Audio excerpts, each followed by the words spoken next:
naubos.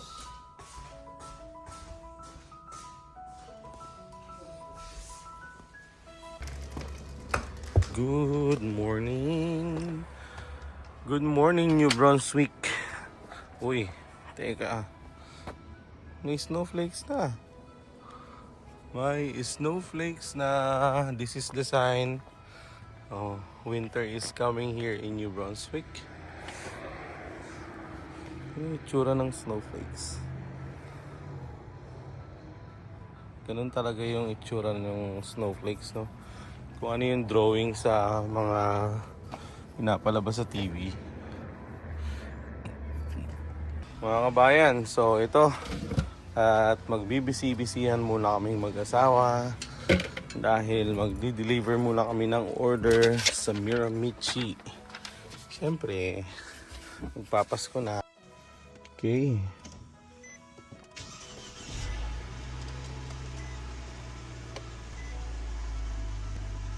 Ito nga pala yung sukli ni Kurt. Nabot niya kanina. Start na.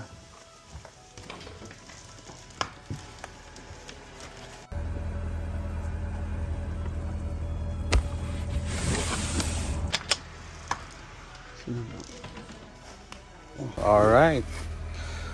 Kompleto na. 35 minutes. Pwede. Let's G. Ano, snow na dito. Mami, hindi ba tayo winter time? Snow po! Nag-snow pa nga.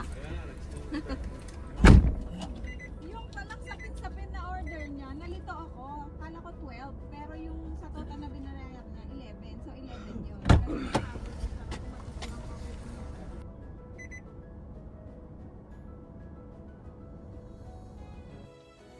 Okay, kamusta na ulit kayo lahat mga kabayan? So, today na-i-deliver na namin lahat ng kailangan namin i-deliver doon sa nag-order. So, thank you very much. Kung makikita nyo itong picture na to, yan. Lahat yan is $425 for today. Pero meron pang may dadagdag dyan na $20 later kasi pipick upin ng 5 p.m. So, thank you Lord. Thank you sa mga customers. Salamat sa inyong lahat. Salamat sa iyo, Gerald and family. Si Kabayan, same ng situation ko. Naka-restoration na siya. Hindi ko muna siya ipapakita sa inyo. Kabayan, pray lang. Ang dami pala natin ganito dito. Well, may plano si Lord kung bakit hanggang ngayon is nandito pa rin tayo sa Canada. Hindi natin alam kung hanggang saan tayo bibigyan ng pagsubok para lumaban at patuloy na habulin yung pangarap natin na maging PR dito sa Canada. Well, katulad nung sa akin, sir, ang ipagdasal na lang natin sa kanya is wag na lang tayong hihiling na ganito, na ganyan. Ano na lang, kung ano na lang yun talagang bibigay ni Lord sa atin. Kung ano na lang yung will ninyo para sa akin. Yun na lang, para at least kahit papano. Kasi alam naman natin na mas alam niya lahat ng mga mangyayari at mas maganda yung plano niya para sa atin. Pero sir, hopefully, yung resume ninyo, sana matulungan ko pa kayo kasi naka-restoration naman kayo. So, ibibigay ko to sa production manager namin. Hopefully, magkaroon ng magandang result. Meron din siyang 2 kids and yung wife niya is international student. So, hindi muna natin siya pag-uusapan today. Nagbigay lang ako ng idea na marami pala yung situation na katulad namin dito. And na-meet ko siya. So, today, pupunta na muna kami ng office kasi nga nag-message yung coordinator namin na na-approve na daw yung verified contract ko. So nabawasan ako ng pag-aalala na if ever na makalabas ako ng Canada, at least hindi na ako mag-aalala sa verified contract kasi approved na. So thank you. So I'll see you later, guys.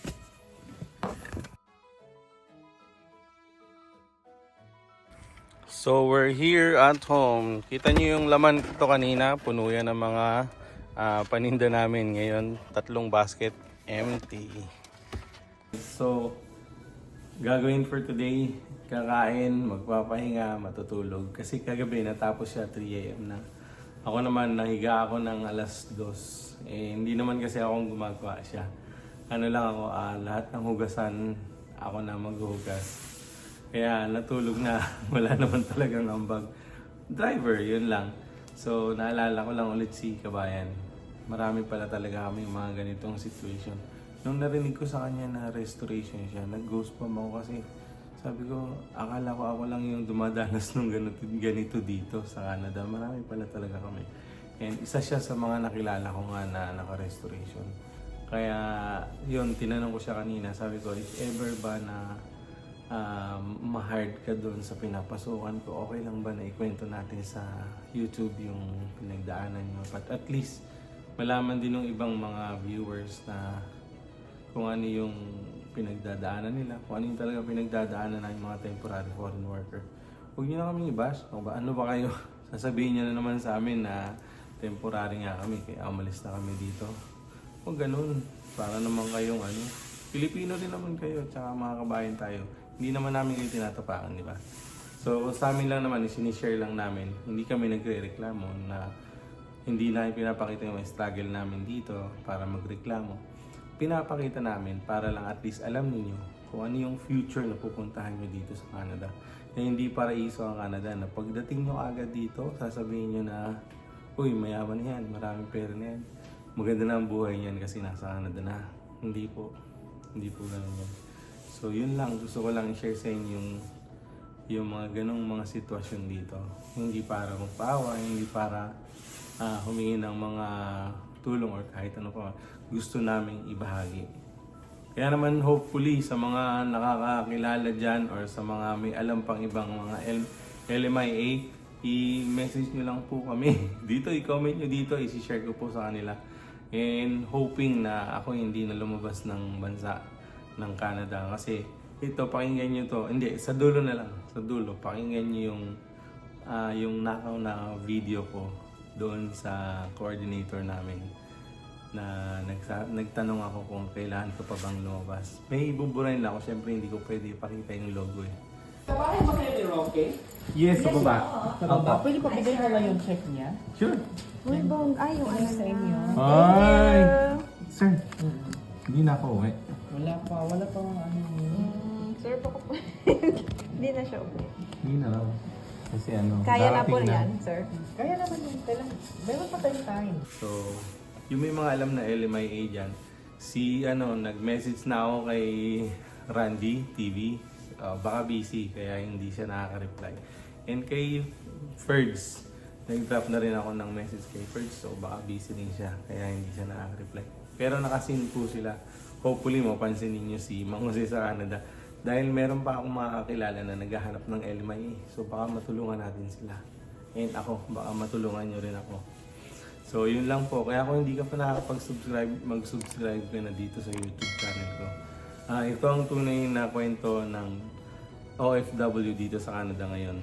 Sa sobrang higpit. So maraming salamat po. And hanggang sa muli, mabuhay.